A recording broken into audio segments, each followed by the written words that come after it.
Bolo Média. Je rassemble toutes les informations sur le traitement qu'il réserve à Sylvia Bongo et aux autres. Pour que vous sachiez ces diables que vous êtes prêts à installer au bord des mers comme président. Et je vous dis, si vous mettez Oligui à ce poste-là, sachez que le Gabon sera pire que la Birmanie. Je vous l'ai dit dès le départ, et je le répète, le traitement qu'il réserve à Sylvia Bongo est l'illustration de sa bestialité, et ça prouve que c'est vraiment lui qui induisait Ali Bongo en erreur, parce qu'il prenait des décisions sanguinaires pour ternir Ali Bongo et justifier le coup d'État qu'il a fait. Et ça, un jour ou l'autre, il devra le payer, parce que quand le montre, les poissons mangent les fourmis, et quand le baisse, les fourmis mangent les poissons. Je suis sûr qu'au fond de sa prison de ces geôles, les geôles de la garde républicaine, où elle séjourne avec son fils Norine Bongo, je suis sûr que Sylvia Bongo doit se souvenir de ce que je le disais, qu'il ne fallait pas qu'il fasse confiance au Bateke. Là, on ne voit pas aucun Bateke, aucun Tartuffe Teke. Mais c'est là pour dire attention, c'est quand même la femme de notre fils, on ne peut pas le manier comme ça. Les Bateke, c'est des faux culs. Les Bateke, c'est des faux culs. Ce qui les intéresse, c'est l'argent. Les extrémistes Bateke, là, qui ont le pouvoir de décision, sont des faux culs. C'est une honte pour vous. Comme Almène, votre belle-fille comme ça, quel que soit ce qu'elle a fait, c'est de la pure méchanceté. Il n'y a pas de justice au Gabon. On aurait voulu, s'il y a des choses à reprocher à Sylvia Bongo, pourquoi il n'y a pas de procès? Je viendrai vous détailler tout ici. Et je suis sûr que Sylvia Bongo doit regretter d'avoir fabriqué ces faquins, ces braqueurs, voleurs, d'avoir fait de lui le patron de la garde républicaine. Parce que il a fait comme la hache. On lui a prêté le bois pour faire le manche. Et en retour, la hache est allée abattre toute la forêt qui lui avait prêté le bois. C'est ce qu'Oligui a fait. Et il a fait la même chose avec Opianga. C'est un sale ingrat, vous devez le savoir. Et vous qui n'avez pas rendu service à ce type-là, ne pensez pas que s'il a fait ça à ceux qui l'ont rendu service, à ceux qui l'ont fabriqué, ne pensez pas que ce n'est pas vous qu'il va broyer. Et donc, il y a des gens qu'il ne faut même pas sauver. Même quand ils sont en danger de mort, il faut même les laisser. C'est le genre d'Oligui là. Il est nuisible à la société. Et il salit l'image du Gabon. Parce que nous sommes mal vus. Nous sommes présentés comme un peuple sans cœur à cause de ces sanguinaires-là. Et je suis sûr que vous allez comprendre que désormais, ce n'est pas tout le monde que vous allez sauver, même si la personne est dans le pétrin.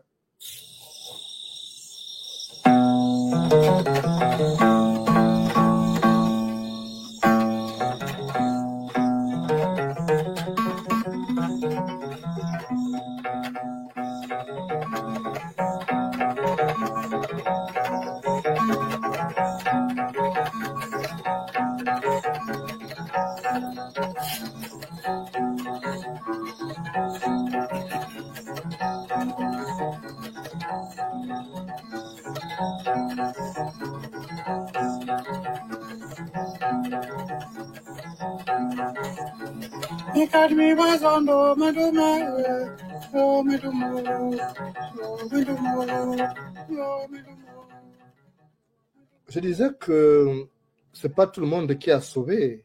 Et là, je crois que Sylvia la prend à ses dépens. Avoir sauvé ces voleurs qui étaient en exil, qu'on avait envoyé en exil parce qu'il avait volé l'argent de son patron mort, et parce qu'il avait volé les vestes et les montres. Avoir sauvé ce type-là, en le ramenant au Gabon, ça a été la pire erreur. Et je crois que si elle avait la possibilité de le renvoyer, d'abord le referait. Parce qu'on réalise après coup que c'est une erreur monumentale de sauver certains êtres qui sont très nuisibles à la société. Dans un village, il y avait un homme. Il s'appelait Mumbina. Mumbina, c'était un grand chasseur. Alors, un jour, au cours d'une partie de chasse, il a ramassé un lionceau. La mère avait certainement été tuée.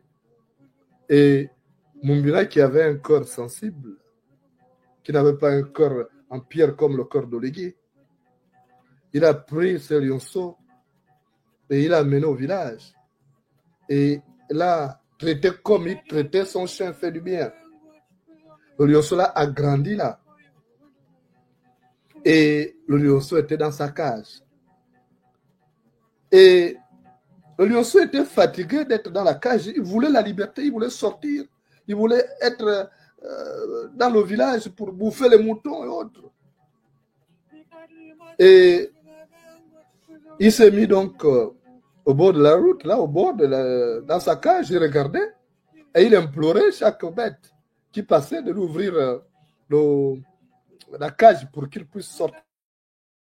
Il a vu un mouton qui est passé et il a supplié. Il dit, s'il te plaît, mouton, est-ce que tu peux m'ouvrir là? Le mouton a regardé et dit, oh, toi là. Et après, il y a eu la chèvre, il y a eu la vache. Et après, le mouton est revenu, il est repassé par là, il a supplié, il dit, s'il te plaît, ouvre-moi. Le mouton dit, tu n'as pas trouvé quelqu'un pour t'ouvrir depuis que moi je suis passé là, il n'y a que moi que tu as vu. Il dit, oui, je t'assure que si tu m'ouvres le portillon là, moi je serai ton ami, je deviendrai ton protecteur. Le mouton dit, ah, tu es sûr? Il dit, oui, je deviendrai ton protecteur. Et le mouton a commis la maladresse. Il a ouvert le portillon. Et dès que le lion est sorti, il dit, oh, j'ai faim, vraiment, je crois que je vais te manger. Le mouton dit, quoi? Tu veux manger comment? Tu m'as promis la protection, tu veux maintenant me manger? Il dit, oui, mais moi je n'ai pas mangé depuis là. Mon maître, mon bilan ne m'a rien donné. Moi je vais te manger. C'est pourquoi je voulais sortir, je voulais manger. Il dit, tu ne vas pas me faire ça? Et pendant que il discutait, il y a les autres animaux qui passaient par là. Et parmi ces animaux, il y a eu la tortue. La tortue les a trouvés en pleine discussion. Il dit, tu ne vas pas me faire ça?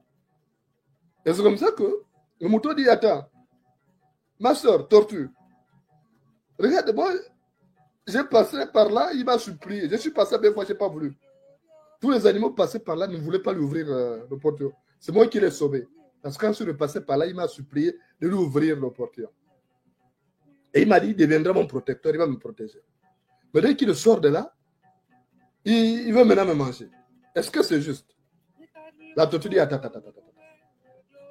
Est-ce que moi je comprends bien? Tu dis quoi?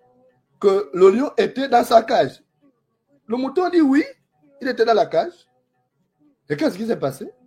Le mouton dit non, il m'a supplié, aller-retour, de lui ouvrir la cage pour que je sorte, pour qu'il sorte. Et c'est comme ça que la tortue réfléchit. La tortue dit, attends, le lion là était dans la cage là, moi je ne crois pas. Le mouton dit, je te dis qu'il était dedans. Il dit, comment ça? Il est sorti par où? Il est gros, regarde la tête. Il dit, est-ce comme ça que la tortue dit, bon écoute, moi je veux être, avant de trancher, je veux voir réellement que toi tu étais là-bas. Il faut me faire une démonstration. Est-ce que toi tu es sorti par ce petit espace-là, ce portillon-là? Il dit, essaye de passer. Et le lion est entré, et la tortue a fermé ça. Il dit, allez, toi tu es nuisible, tu restes là-bas. Il dit, toi tu es nuisible pour la société. Tu es un danger public, tu ne dois pas sortir. Bolo Média.